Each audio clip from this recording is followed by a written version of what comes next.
In the year of the Broken Trinity, the forces of Hell unleashed a full-scale assault on the Levant, while endless waves of infantry attacked the fortifications west of Aleppo. An armoured spearhead hooked around Antab and pushed south through the Galayim Gap. The fortress of Rochalayim itself was rendered impotent by an unending barrage of infernal bombs hurled by infiltrating artillery witches from the east and sea hags from the west. The strongholds of Bath Malin and Kumith fared little better, razed by Goethic storms as the main force smashed through the Trepizak and Niagara defense zones. With the road to New Antioch wide open, the heretic spearhead angled eastwards to skirt the Lake of Antioch, a major site of ongoing hydroelectric development.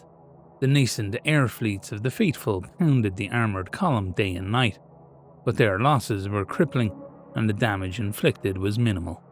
Nothing could stop the heretic advance, but the Duke of Antioch conceived a last-ditch plan to save the city, one that would cost the faithful dearly, but offered the only hope of halting the invaders.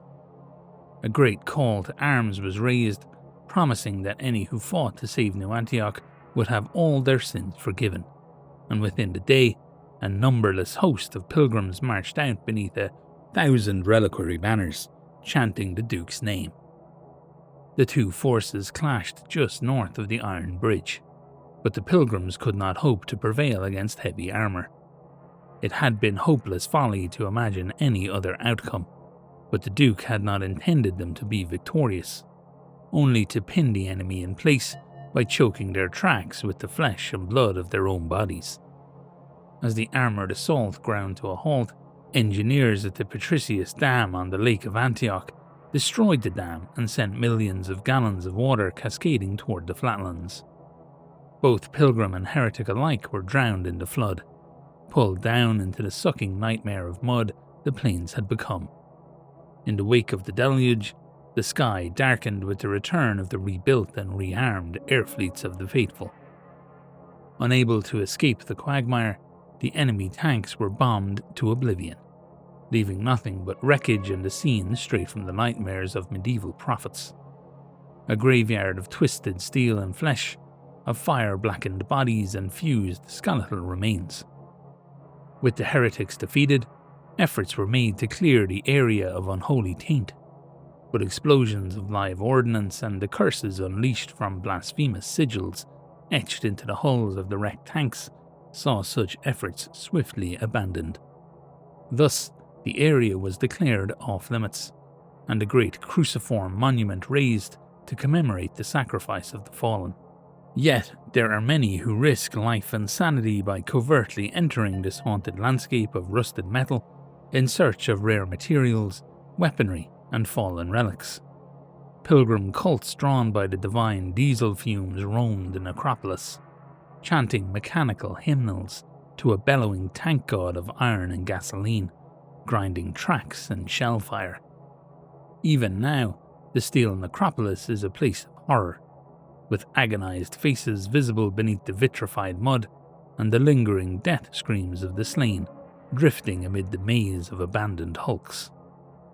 It is also a place of terrible danger, for thousands of unexploded shells yet remain undiscovered, silently ticking toward detonation.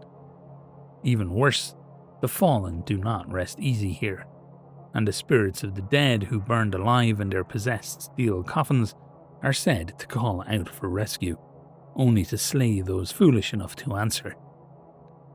Even those who died in service of New Antioch are still consumed by their need to drag those above them to join them in the mud below, heedless of whatever higher power they serve.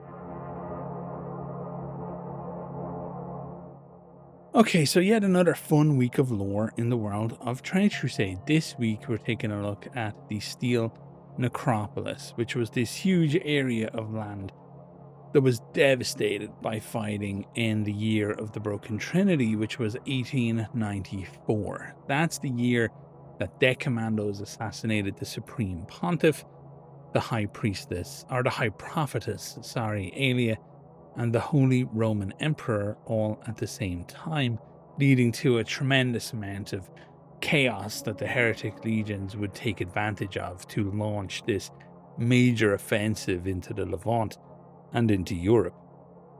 So this is kind of what happened as a result of that. This is the indelible scarring of the landscape, and it's kind of groovy. So there's less in this lore drop about actual like geography and things like that. Most of these place names, they're pretty broad, pretty wide.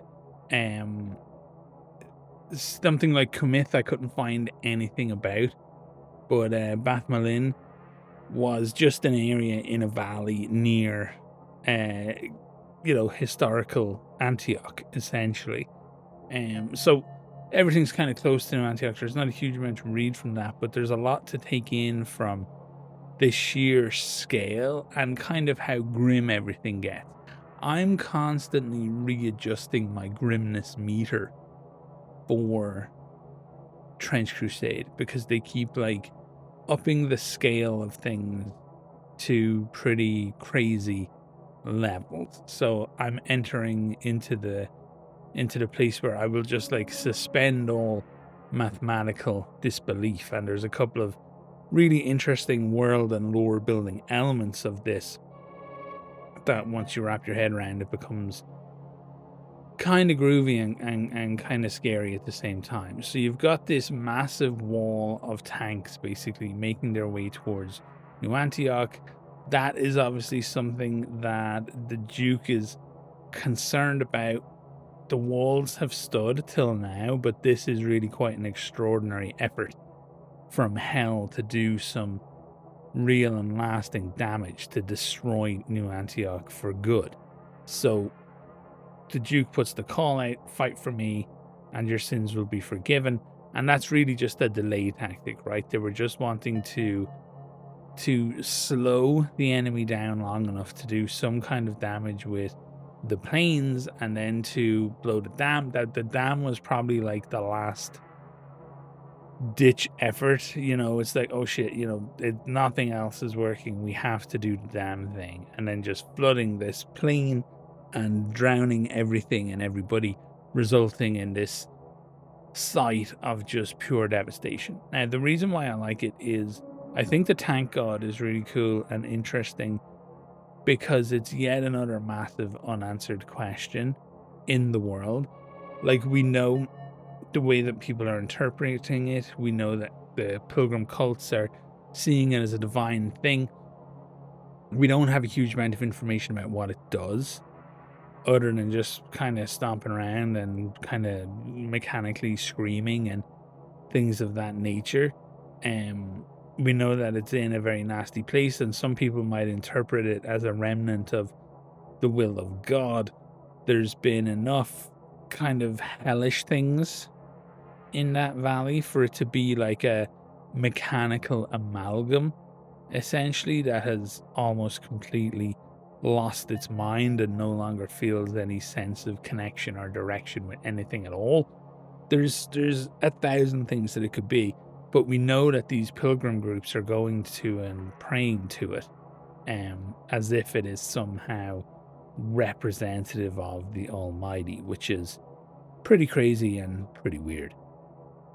So this entire place is just like absolutely devastated, and I knew that these kind of places existed in the world. I explored one ever so slightly as a concept in one of the chapters of Hand of Faith. I had the crew like right on the edge of it because I figured if you got deeper in, things were going to get pretty crazy. And sure enough, it's fun to see that it kind of echoed here, that these places do exist. There's a price to pay for every one of these huge battles that take place. There's potentially this, let's call it goethic scarring, that's been done to the face of the planet, and you slowly but surely lose.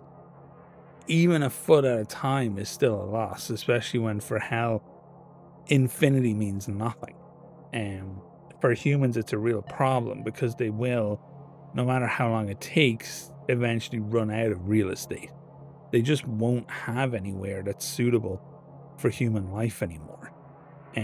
I love the image of this. I love the art. I actually really think that this might need to be a board project. I feel like the old 3D printer will be thumping along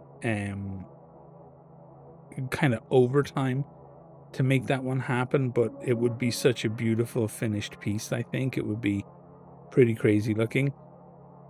And yeah, so far it's my favorite location that we've learned about with regard to the Carcass front, primarily just because of how weird and crazy it is and how you kind of have no choice but to let go of what you think hell and heaven and humanity is in this place, because it all comes twisted and horrifyingly similar to each other. Like that last line, even those who died in service of New Antioch are still consumed by their need to drag those above to join them in the mud below, no matter who they serve. So here's what I'm wondering, based off this little bit of lore and what we know about the Carcass front, is we know there's 4 major groups that are going to be kind of antagonists during it. Is it a safe bet to think that we might see the whatchamacallums, the trench ghosts, making an appearance and potentially kind of being one of them? Because this would certainly suit them, this idea that there's these like tremendously huge sites of battle and everything is all messed up and weird. And we know that, now I might be interpreting this wrong, but we know that they want to expand upon the sub-factions and develop them more and give more information about them. And I think there's a lot you can do with the trench ghosts if you turn them into a fully fledged faction, instead of just being this idea of the demonic can no longer get to heaven or hell. You could have these variants of them, like what happens to the holy if they can't be, like if you fought here at this place in the Necropolis and there's just so much weird energy from hell and odd sigils and weird monsters, and kind of, we know that the bombs from hell can have very strange effects on reality, and you just can't get to heaven. I mean, what becomes of you? I don't know. But yeah, like there's all kinds of potential for fun and interesting stuff here. So it's definitely a fun piece of lore. On the shorter side this week, because this is book lore, I believe, from the upcoming Carcass front book. So these are very kind of space limited with regards to printing, from what I know about the production of such books. So not the most not the meatiest bit of lore, but definitely kind of some of my favorite. Really appeals to the old metalhead in me, and very strong visuals, which I like a lot. So that's it for this video. I hope you're all having a wonderful time. Check my description below if you're interested in some Mammonian flavored Heretic Legion proxies. Go and have a peeky peek and see if you like what you see down there. And that's it. Like the video only if you like the video. As always, thank you all so much for watching. We did hit a benchmark over the last week. I'm not going to make a big deal out of it for a few more videos yet, because I have some fun stuff and some giveaways coming, and I just want to get everything organized and lined up for the same celebratory video. So that's it, folks. Thank you so much for watching, and all the best.